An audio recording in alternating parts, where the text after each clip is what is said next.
আপনাদের সামনে আজকে উপস্থিত আমাদের নবগঠিত কেন্দ্রীয় কমিটির সদস্য যারা এখানে উপস্থিত আছেন তাদের পরিচয় করে দিচ্ছি।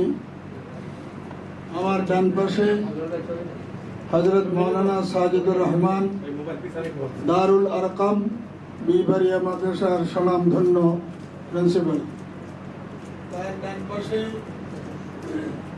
হযরত মাওলানা ইয়াহিয়া সাহেব, হাটাদারি মাদ্রাসা মজলিসে দারি অর্থাৎ মুহতামিম পরিষদের অন্যতম সদস্য এবং মুহাদ্দিস। তার ডান পাশে আছেন, আপনারা সবাই চিনেন, হযরত মাওলানা আতাউল্লাহ হাফিজি, কামরাঙ্গীরচর মাদ্রাসার মুহতামিম এবং পরিচিত আলেমে দ্বীন হযরত হাফিজ হুজুরের সাহেবজাদা। তার ডান পাশে আছে মাওলানা মহিউদ্দিন রব্বানী, সাভার মাদ্রাসার মুহতামিম। আমার বাম পাশে আছেন দেওনার পীর সাহেব হযরত মাওলানা হযরত অধ্যক্ষ মিজানুর রহমান চৌধুরী। তার বাম পাশে আছেন হযরত মাওলানা মহিবুল হক দাসবাড়ি হুজুর, জামিয়া কাসিমুল উলুম সিলেট মাদ্রাসার শাইখুল হাদিস ও মুহতামিম। তার বাম পাশে আছেন মুফতি হাবিবুর রহমান সাহেব, নাজিরহাট মাদ্রাসা চট্টগ্রাম মুহতামিম। তার বাম পাশে আছেন হযরত মাওলানা আনোয়ার সাহেব, ভোলা বড় মাদ্রাসার মুহতামিম। পিছনে আছেন আমার বাম পাশে পিছনের সারিতে মাওলানা মুবারকুল্লাহ সাহেব, বিবারিয়া জামিয়া ইউনুসিয়া মাদ্রাসার মুহতামিম। তার ডান পাশে আছেন পঞ্চগড়ের অনেক বড় মুরব্বী হযরত মাওলানা মাহমুদ আলম। তার ডান পাশে আছেন মাওলানা আব্দুল কাইয়ুম সুবহানী, সেগুনবাগিচা মসজিদের খতিব। তার ডান পাশে আছেন মাওলানা আইয়ুব বাবুনগরী। তার ডান পাশে আছেন আমাদের সবার পরিচিত মুখ নারায়ণগঞ্জ ডিএটি মসজিদের খতিব এবং মাদ্রাসার মুহতামিম হযরত মাওলানা আব্দুল আউয়াল সাহেব। তার ডান পাশে তিনি আছেন ময়মনসিংহ জামে মসজিদের বড় ইমাম সাহেব এবং খতিব শাইখুল হাদিস হযরত মাওলানা আব্দুল হক সাহেব। ডান পাশে আছেন যশোর রেল স্টেশন মাদ্রাসার মুহতামিম হযরত মাওলানা আনোয়ারুল করিম সাহেব। তার ডান পাশে আছেন খুলনা দারুল উলুম মাদ্রাসার মুহতামিম হযরত মাওলানা মুশতাক সাহেব। তার ডান পাশে আছেন হযরত মাওলানা ইদ্রিস সাহেব, হাটাদারি মহিলা মাদ্রাসার মুহতামিম। তার ডান পাশে আছেন হযরত মাওলানা জহুরুল ইসলাম সাহেব, খিলগাঁও মাস্তানুর মাদ্রাসার নায়েবে মুহতামিম। তো এখন আমরা আপনাদেরকে কষ্ট দিয়েছি। সর্বপ্রথম আপনারা সালাম গ্রহণ করবেন।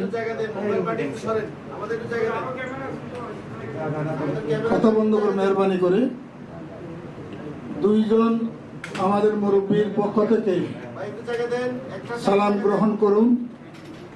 আমাদের কেন্দ্রীয় কমিটির হেফাজত ইসলাম বাংলাদেশ কেন্দ্রীয় কমিটির প্রধান উপদেষ্টা হযরত মাওলানা মহিবুল্লাহ বাবনগরী 2-3 দিন যাবৎ জ্বরাক্রান্ত, উনি আপনাদেরকে সালাম জানাইছেন।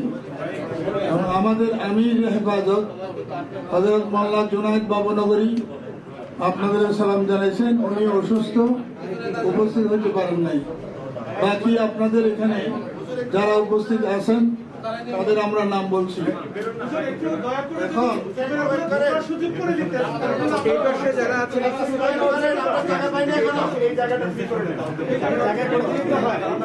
নতুন করে কিছু করা যাচ্ছে মেহরবানি করে একটু কষ্ট করুন,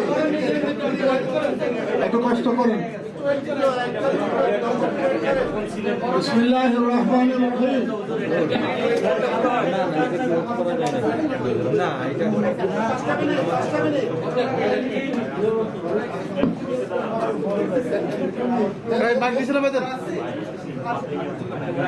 আপনারা একটু কষ্ট করে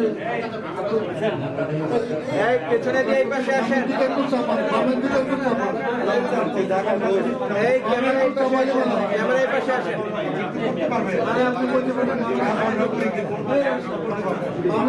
এই এশিয়ান এই পাশে আসেন, এই পাশে আসেন, এই পাশে আসেন। এই দুই তিনটা ক্যামেরা ইন্ডিপেন্ডেন্ট একটু বাম দিকে চাপান, এই পাশে জায়গা বাম আছে। দিকে একটু চাপান, জায়গা করে দেন, ওনাদেরকে একটু জায়গা দেন মেহরবানি করে।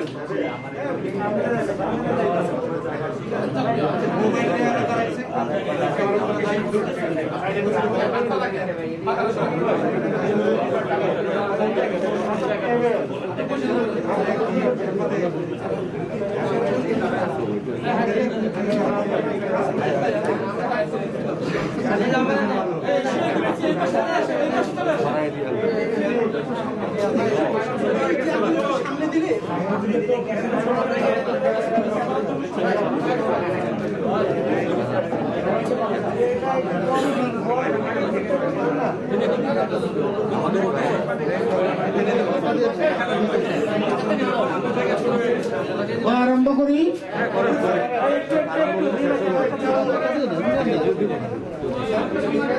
আমরা কথা না বলি, কথা বন্ধ করি।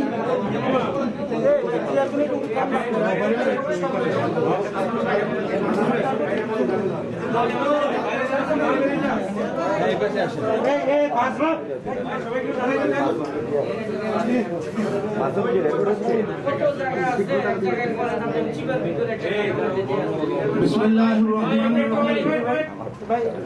নাহমাদুহু ওয়া নুসাল্লি আলা রাসূলিহিল কারীম। আম্মা বা'দ। প্রিয় সাংবাদিক ভাইরা, আসসালামু আলাইকুম ওয়া রাহমাতুল্লাহ। হেফাজতে ইসলাম বাংলাদেশের কেন্দ্রীয় কমিটির ঘোষণা উপলক্ষে আয়োজিত প্রেস আগত সকল সাংবাদিক বন্ধুদের আন্তরিক ধন্যবাদ ও মোবারকবাদ জানাচ্ছি।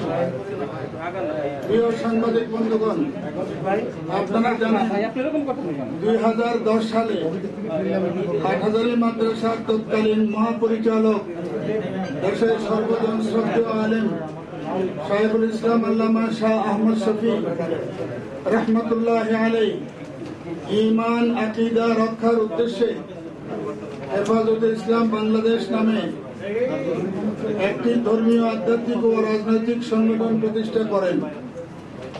মৃত্যু অবধি সুচারুরূপে সংগঠনের আমিরের দায়িত্ব আঞ্জাম দেন। তার মৃত্যুর পর এর নেতৃত্বে আসেন শাইখুল ইসলাম এর হাতে গড়া সাগের খলিফাদের উপর। আলহামদুলিল্লাহ, আল্লাহর অশেষ রহমতে প্রতিষ্ঠাকালীন চিন্তা চেতনাকে ধারণ করে হেফাজত স্বীয় কার্যক্রমে ধারাবাহিকতা বজায় রেখেছে। প্রিয় সাংবাদিক বন্ধুগণ, গত 25 এপ্রিল 2021 দেশের উদ্ভূত পরিস্থিতির কারণে হেফাজতে ইসলামের আমির শাইখুল হাদিস আল্লামা জুনায়েদ বাবুনগরী সংগঠনের সিনিয়র নেতৃবৃন্দদের পরামর্শক্রমে হেফাজতে ইসলামের কেন্দ্রীয় কমিটি বিলুপ্ত ঘোষণা করেন।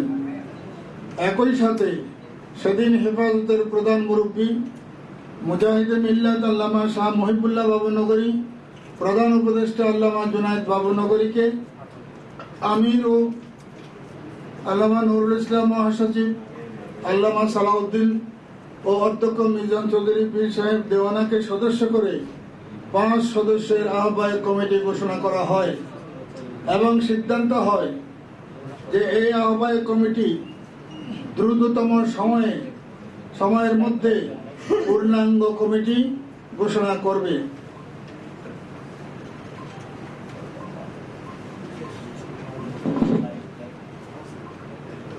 প্রিয় সাংবাদিক বন্ধুগণ, এরই ধারাবাহিকতায় আজ 7 জুন 2021 দেশের সর্বজন শ্রদ্ধেয় আলেম ওলামাদের সাথে পরামর্শক্রমে উক্ত আহ্বায়ক কমিটির পক্ষ হতে হেফাজতে ইসলামের পূর্ণাঙ্গ কমিটি ঘোষণা করা হচ্ছে। হেফাজতে ইসলাম বাংলাদেশ 33 সদস্য বিশিষ্ট কেন্দ্রীয় কমিটি তালিকা। মোহতারাম আমির হযরত আল্লামা জুনায়েদ বাবুনগরী, নায়েব আমির কয়েকজন আছেন, নাম বলছি: হযরত মাওলানা আতাউল্লাহ হাফিজি, হযরত মাওলানা আব্দুল হক মোমিন শাহী, হযরত মাওলানা সালাউদ্দিন নানপুরি, অধ্যক্ষ মিজানুর রহমান চৌধুরী পীর সাহেব দেওনা, হযরত মাওলানা মহিবুল হক গাছপালি সিলেট, হযরত মাওলানা ইয়াহিয়া হাটাজারি মাদ্রাসা, হযরত মাওলানা আব্দুল কুদ্দুস ফরিদাবাদ মাদ্রাসা, হযরত মাওলানা তাজুল ইসলাম পীর সাহেব ফিরোজ শাহ মাদ্রাসা, হযরত মাওলানা মুফতি জসিমউদ্দিন হাটাজারি মাদ্রাসা, হযরত মাওলানা হাফেজ নুরুল ইসলাম ঢাকা মহাসচিব। যুগ্ম মহাসচিব হলেন হযরত মাওলানা সাজিদুর রহমান বিবারিয়া, হযরত মাওলানা আব্দুল আউয়াল সাহেব নারায়ণগঞ্জ, হযরত মাওলানা লোকমান হাকিম চট্টগ্রাম, হযরত মাওলানা আনোয়ারুল করিম যশোর, হযরত মাওলানা আইয়ুব বাবুনগরী। সহকারী মহাসচিব হযরত মাওলানা জহুরুল ইসলাম মাখজান এবং আরেকজন হলেন সহকারী মহাসচিব হযরত মাওলানা ইউসুফ মদনী সাহেবজাদা আল্লামা শাহ আহমদ শফি। সাংগঠনিক সম্পাদক মাওলানা মীর ইদ্রিস চট্টগ্রাম। অর্থ সম্পাদক হযরত মাওলানা মুফতি মোহাম্মদ আলী মেখল। সহ অর্থ সম্পাদক মাওলানা মুফতি হাবিবুর রহমান কাসেমী নাজিরহাট। প্রচার সম্পাদক মাওলানা মহিউদ্দিন রব্বানী সাভার। সহ প্রচার সম্পাদক মাওলানা জামাল উদ্দিন কুড়িগ্রাম। দাওয়া বিষয়ক সম্পাদক হযরত মাওলানা আব্দুল কাইয়ুম সুবহানী। সহকারী দাওয়া বিভাগ সহকারী সম্পাদক হযরত মাওলানা ওমর ফারুক নোয়াখালী। সম্মানিত সদস্যবৃন্দ, হযরত মাওলানা মুবারকুল্লাহ বিবারিয়া, হযরত মাওলানা ফাইজুল্লাহ পীর সাহেব মদনীনগর, হযরত মাওলানা ফুরকানুল্লাহ খলিল দারুল মাআরিফ চট্টগ্রাম, হযরত মাওলানা মুশতাক আহমদ খুলনা দারুল উলুম, হযরত মাওলানা রশিদ আহমদ কিশোরগঞ্জ, হযরত মাওলানা আনাস ভোলা, হযরত মাওলানা মাহমুদুল হাসান ফতেহপুরি, হযরত মাওলানা মাহমুদ আলম পঞ্চগড়। বিশেষ দ্রষ্টব্য: 1. ভবিষ্যতে প্রত্যেক জেলা কমিটির সভাপতি পদাধিকার বলে কেন্দ্রীয় কমিটির সদস্য বিবেচিত হবেন। 2. জেলা কমিটির সভাপতি সেক্রেটারি অরাজনৈতিক ব্যক্তিত্ব হতে হবে।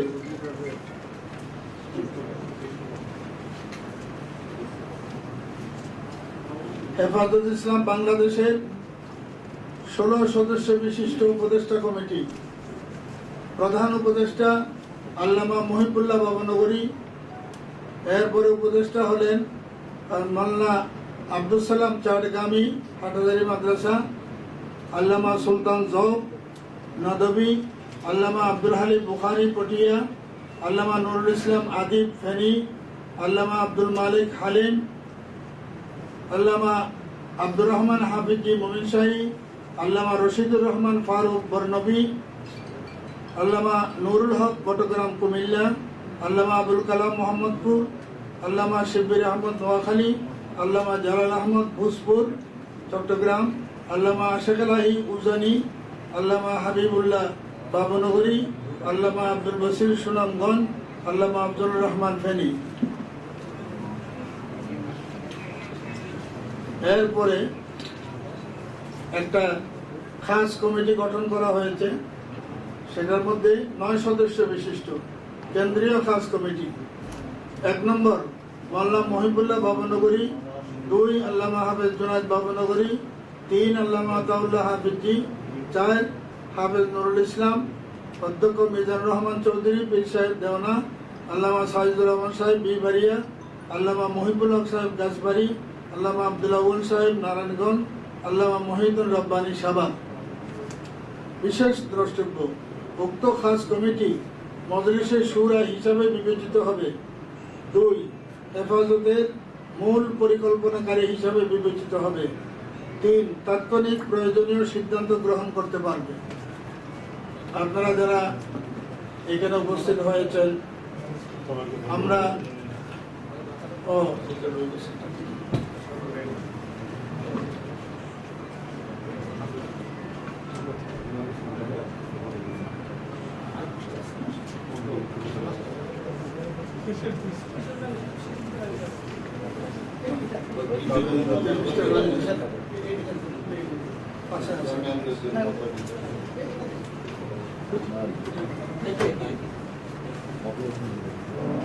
এখানে একটা কথা রয়ে গেছে কেন্দ্রীয় কমিটির মধ্যে।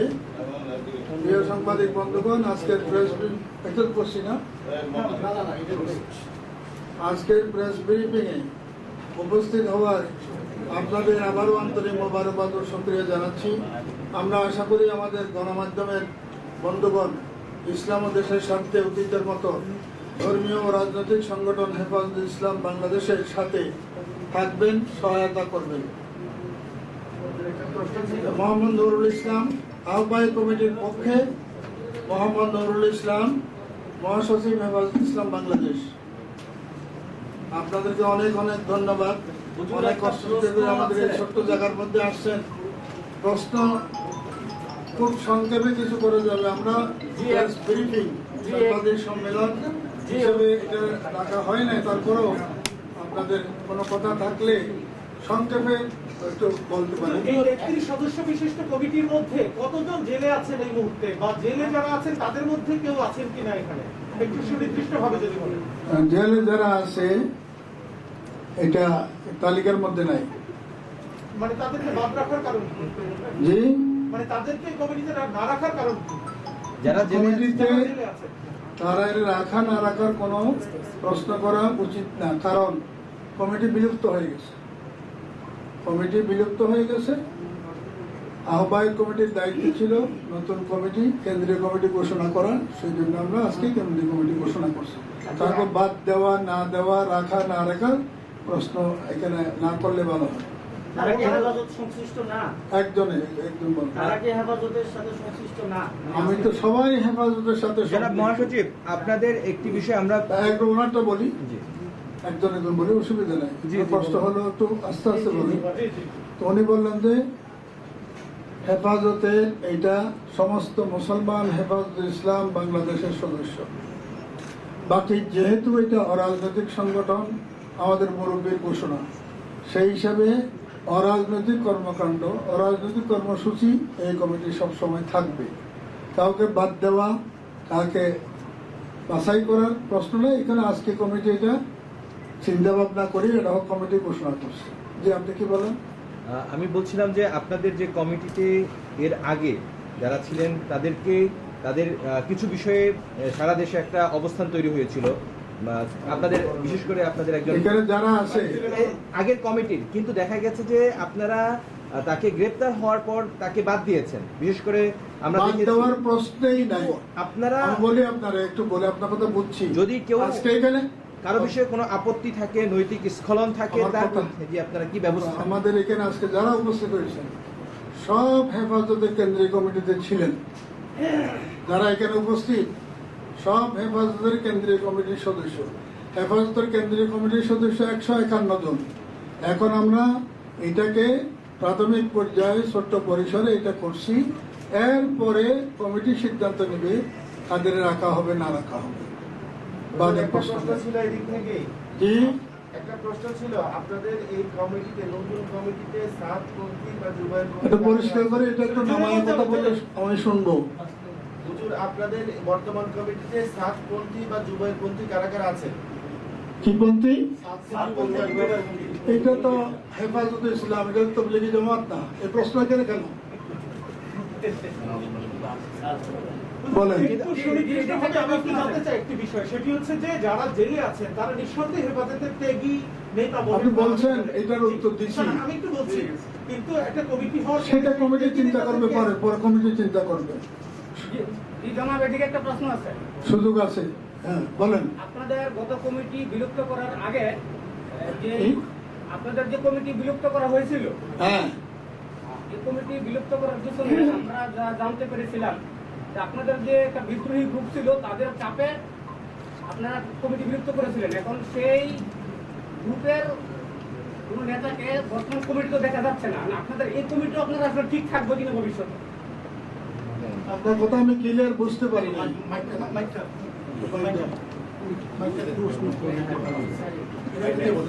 হেফাজতের একটি অংশ জনাব মহাসচিব সাহেব, জি বলেন। আপনাদের আগের যে কমিটি বিলুপ্ত ঘোষণা করা হয়েছিল, হ্যাঁ, আমরা বিভিন্ন মাধ্যমে জানতে পেরেছি যে সরকারের চাপে এবং আপনাদের যে একটা বিদ্রোহী গ্রুপ সৃষ্টি হয়েছিল। বিভিন্ন মাধ্যমে জানতে পারছেন, আমাদের থেকে তো জানতে পারেন নাই। ওই চাপে যেটা করে আমাদের কথা, ওই চাপে করে আপনারা কমিটি বিলুপ্ত করেছিলেন। যেটা জানছেন এখন এটার উত্তর এখন ওনাদের থেকে জিজ্ঞেস করাটাই এখন আপনারা আজকে যে কমিটি ঘোষণা দিয়েছেন, কি? আপনাদের এই কমিটির নিয়ে আসলে ভবিষ্যৎ কি? এটা কি ঠিক থাকবে নাকি কোনো চাপে পড়ে এটাকে আবার আপনার পরিবর্তন করতে হবে? এটা তো আমাদের তো কোনো চাপের প্রশ্নে উঠতেছে না। কেউ আমাদেরকে বলে না আপনারা আমাদের কথা মতো কমিটি গঠন করেন, এটা তো বলেও নাই, বলবার কোনো কারণও নাই। যদি কোনো চাপ না থাকে ইন্টারনেটে, তাহলে আপনারা জরুরি ভিত্তিতে কমিটি কেন তো এটা বিলুপ্ত ঘোষণা করছিলেন? কমিটি ঘোষণা সেই সময় উদ্ভূত পরিস্থিতি লেখাই আছে। একটা পরিস্থিতির কারণে ক্রমে কমিটি বিলুপ্ত ঘোষণা করা হয়েছে। আমরা কি এটা ধরে নেব? আজকে যারা বাদ করছে কমিটির থেকে, তারা যে অপরাধী, আপনারা তাদেরকে অপরাধী হিসাবে গণ্য করে তাদেরকে বাদ দিয়েছেন। এটা কি কাকে? যারা আছে, যারা বাদ করেছে, বিতর্কিত হয়েছে, তারা কি অপরাধী হওয়ার কারণে আপনারা তাদেরকে বাদ দিয়েছেন? এটা কি আমরা ধরে নিব? আমরা কাউকে অপরাধী মনে করার ক্ষমতা আমাদের নাই। অপরাধী মনে করবে আদালতে। আমরা কি অপরাধী মনে করবো? কেন মনে করবো? কি দরকার মনে করবো? হুজুর, একটা প্রশ্ন রয়েছে আমার প্রশ্নটি হচ্ছে, আপনারা কমিটিতে আল্লামা আহমদ শফি সাহেবের বড় ছেলে ইউসুফ সাহেবকে রেখেছেন এবং আব্দুল কুদ্দুস সাহেবকে রেখেছেন। দুজনের সঙ্গেই আমাদের কথা হয়েছে, তারা জানিয়েছেন তারা এই কমিটি মানেন না এবং তারা এই পদে থাকবেন না। সে বিষয়ে আপনাদের বক্তব্য কি? এটা আমাদের সাথে যে কথা হয়েছে, ওনারা এই কমিটিতে থাকবেন, এই কথাই হয়েছে। কিন্তু তারা যে বলছেন যে এই কমিটি, তারা বললে এটা আপনার সাথে বলছে, আমাদের সাথে তো বলে নাই। আপনাদের ভিতরে যে একটা বিভাজন আছে সেটা কি দূর হয়েছে? কিছু আপনাদের হেফাজতের একটি অংশ যারা প্রেস ক্লাবে সংবাদ সম্মেলন করে আল্লামা শফির মৃত্যু নিয়ে বিভিন্ন ধরনের কথা বলে, এটার উত্তর আমি এই বিভাজন কি দূর হয়েছে নতুন কমিটির মাধ্যমে? সেই ধরনের প্রশ্ন করলেন। তারা হেফাজতের নামে কোনো সংবাদ সম্মেলন করে নাই। আল্লামা আহমদ শফি রহমতুল্লাহ আলাইহির ভক্তবৃন্দের নামে এই ব্যানারে সংবাদ সম্মেলন করছে। হেফাজত দুইটা বা আরেক নামে হয়েছে, প্রশ্নটা তো ঠিক হচ্ছে না। হুজুর, আপনার কাছে আরেকটি প্রশ্ন, সেটি হচ্ছে যখন আপনি এবং জনাব জুনায়েদ বাবুনগরী সাহেব কমিটির দায়িত্ব পেলেন, তারপরে একটি অংশ যারা আহমদ শফি সাহেবের কমিটিতে ছিলেন তারা বিদ্রোহ ঘোষণা করেন, কারণ তারা কমিটিতে পদ পাননি। পরবর্তীতে নানান ঘটনার মধ্য দিয়ে কমিটি বিলুপ্ত করা হলো এবং এর 43 দিন পর আজ আবার নতুন করে কমিটি ঘোষণা করা হলো। তো তারা প্রত্যাশা করছিলেন সবাই মিলে একটা হেফাজতের কমিটি হবে, কিন্তু সেটি কি আদৌ হলো? না, সেটা আপনি যেটা বলছেন, এইটা বিদ্রোহ ঘোষণার কোন নিউজ আমি এই পর্যন্ত দেখিনি। আপনি যেটা বলতেছেন বিদ্রোহ ঘোষণা করছে, আমি তো বিদ্রোহ ঘোষণা কোন নিউজ পাই নাই। আমরা প্রথম গঠনের সময় আপনারা জানেন সেখানে যে প্রায় শতাধিক দেশের গণ্যমান্য ওলামা ইকরাম উপস্থিত হয়েছেন। সেই জায়গার মধ্যে কমিটি ঘোষণা করা হয়েছে। সেইখানে যারা আসছে তারা নিজের বক্তব্য রাখতে পারছেন। সেখানেও তো কোনো কাউরে বাদ দেওয়া, কেউ বিদ্রোহ করার কোনো আলোচনাই হয় নাই, শুনিও নাই। ধন্যবাদ সবাইকে। আমার প্রশ্ন আছে, আমি মুক্তাদির, আমি নিউজ পত্রিকার সাংবাদিক। আমার প্রশ্ন হচ্ছে যে আপনি এই কমিটি দিতে পেরে কতটা খুশি? 2 নম্বর হচ্ছে যারা জেলে আছে, নতুন কমিটি কি তাদের মুক্তি চাইবে কিনা সরকারের কাছে? তৃতীয় হচ্ছে 17 জন মানুষ মারা গিয়েছিলেন, 17 জন মানুষ। আমি মনে রাখতে পারবো না, আপনি প্রথমটা বলেন। প্রথমটা হচ্ছে যে আপনি এই কমিটি দিতে পেরে কতটা খুশি, এবং 17 জন একটা এই কমিটিতে আসার পরে আমরা সবাই খুশি। আমি না, কারণ এখানে আমি একা বসি না, এখানে সবাইকে নিয়েই বসছি। আমরা সবাই খুশি, একদিক দিয়ে খুশি, আরেক দিক দিয়ে আমাদের একটা মনের মধ্যে থেকে দায়িত্ব পালন করতে পারি কি না এটার জন্য আমাদের একটু আশঙ্কা আছে। এবং আমরা এটা খুশি এই জন্য, একটা দিনী কাজ, ধর্মীয় কাজ, আধ্যাত্মিক কাজ, এটা যদি বাস্তবায়ন হয়, এই খেদমত আমাদের দ্বারা হয়, তো আমরা অবশ্যই খুশি। দুই নম্বর হচ্ছে যে 17 জন মারা গিয়েছিলেন মোদী বিরোধী আন্দোলনের সময়, তাদের ন্যায় বিচার আপনারা চাইবেন কিনা? তাদের জন্য ন্যায় বিচার চাইবেন কিনা? আমি হযরতের 7 বছরের ছাত্র এবং হযরতের আমাকে ইজাজত দিয়েছে, আমি হযরতের খলিফা, এবং এখানে যারা আছেন অনেকে হযরতের খলিফা। আমার সাথে হযরতের সম্পর্ক 50 বছরের। এবং যেদিন জানাজা হয়েছে, হযরতের জানাজা হয়েছে, জানাজার আগের দিন জানাজারে